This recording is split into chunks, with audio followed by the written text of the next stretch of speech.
podcast. Our aim is to encourage young people to learn more about the science, technology, engineering, arts and maths sectors and smash stereotypes by listening to workers from a variety of jobs. Our digital leader hosts today are myself, Patrick, Richard and Zahir, and we are joined by Karis, who is a technology graduate. Hi Karis, how are you today? I'm good, thank you. How are you? I'm fine. That's good. Can you tell us about your job and how it links to STEM? Yeah, I can. So I'm a technology graduate, as you said, and I work for Sky.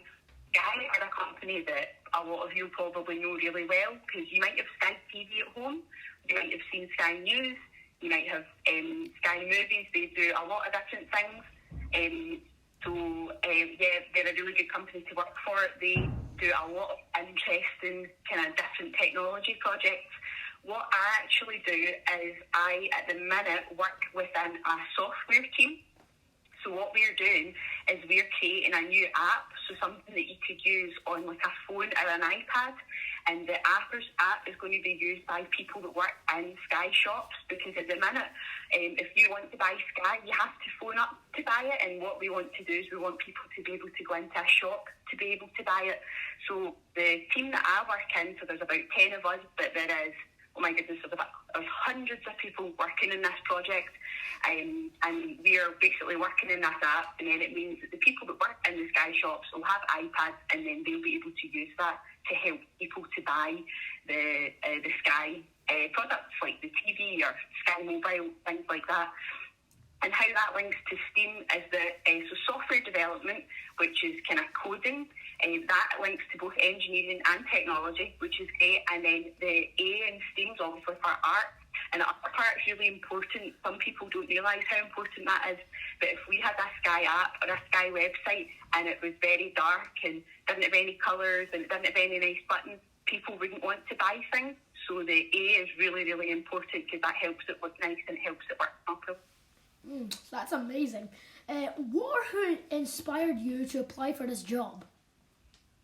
Well, that was quite interesting, because I actually went to university after school to do mechanical engineering, and actually I really didn't enjoy it. I really didn't like it.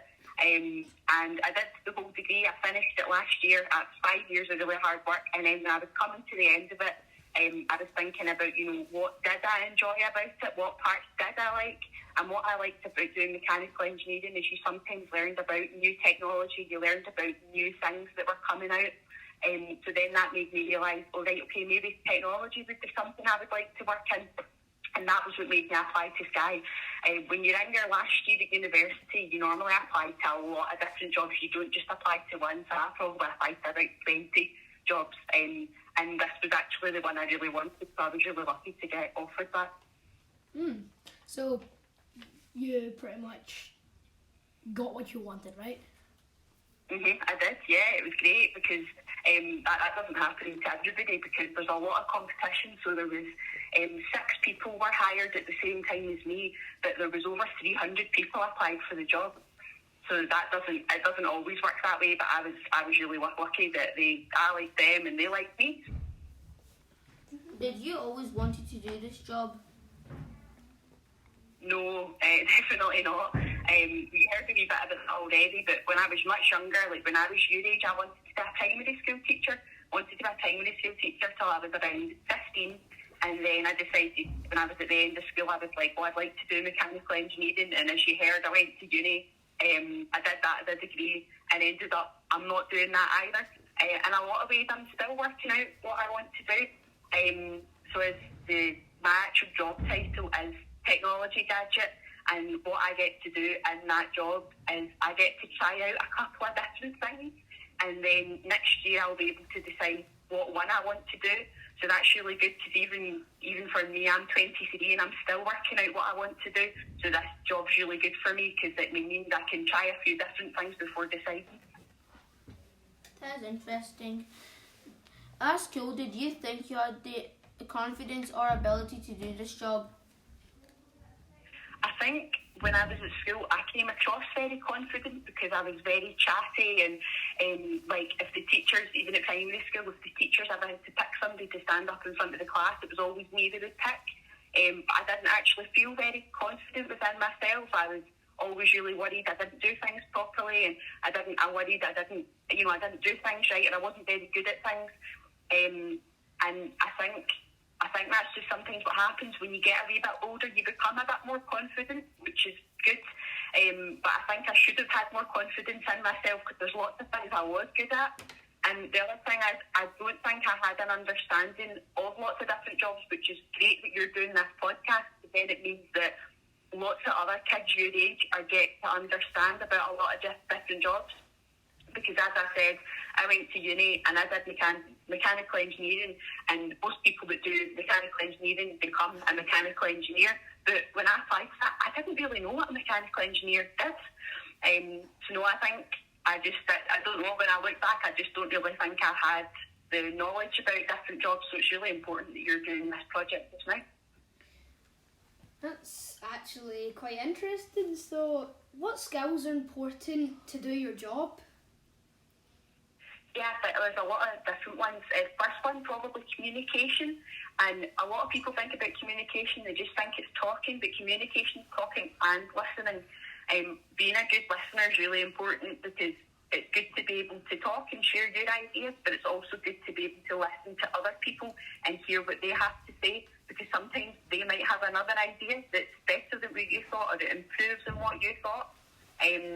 Kind of good attention to detail, so being able to look at things, and like if I'm looking at the app that we're building and I could look at that and go, well, that's not quite the right colour, or that's not the right text, or that doesn't do the right thing, so that when it goes out to the people in the shops, it works properly if somebody says attention to detail.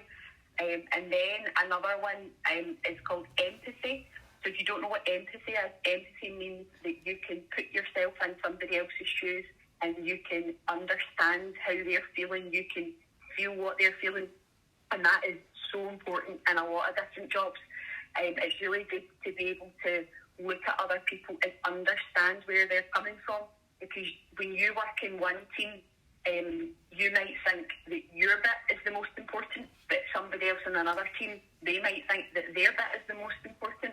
And having empathy means that you can understand why they feel that way, and it means you can make the best decision and work together as a team.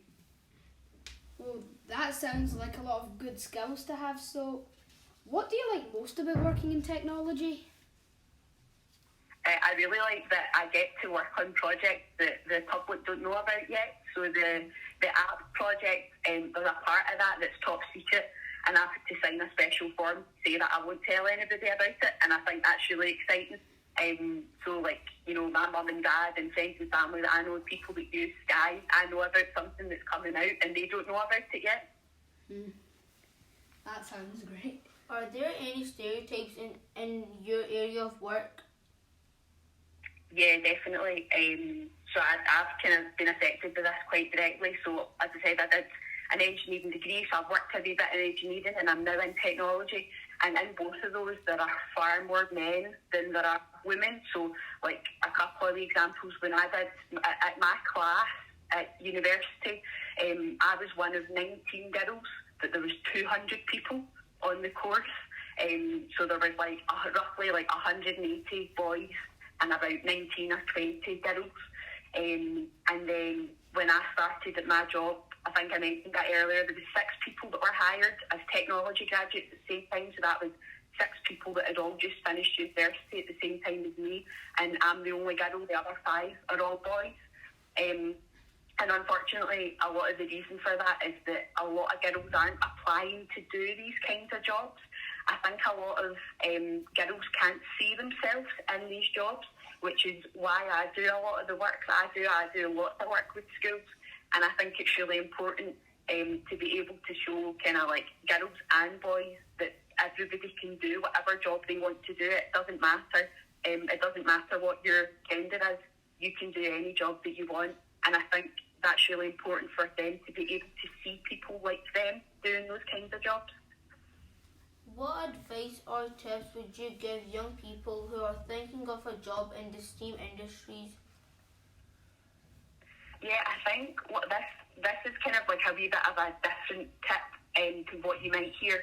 So actually, aside from my job, I'm also a dance teacher. I've been dancing since I was 10, and since I've come into kind of the working world, it's amazed me how much I've learned from dancing, from being young and being a dance teacher, and how much I've been able to use those skills in my job. So, for example, if you play a sport, that might teach you to be committed, so to come to your practice every week or go to your game. And when you go to work, you also need to be committed. You know, if you do dance, you do gymnastics or drama or music, you need to be creative. Creativity is really important in STEAM, and it's really important in other jobs as well. So I think for a lot of kids, when they maybe get a wee bit older, when they go to high school, they start to think like, oh, you know, I don't need to do this sport anymore, or I don't need to play this instrument or whatever. But I think things like that are so important because you can learn so much from that, because you don't just learn at school, you learn every day in every part of your life. And it's good to know that the things that you're doing that are just for fun, you're also learning, and you'll be able to carry that on when you get much older and you're working. That's great. Thank you, Karis, for telling us all about your job. It was fantastic to hear different roles of you've been able to do. Thank you to all of our listeners for tuning in to episode 2. We hope you enjoyed today's podcast.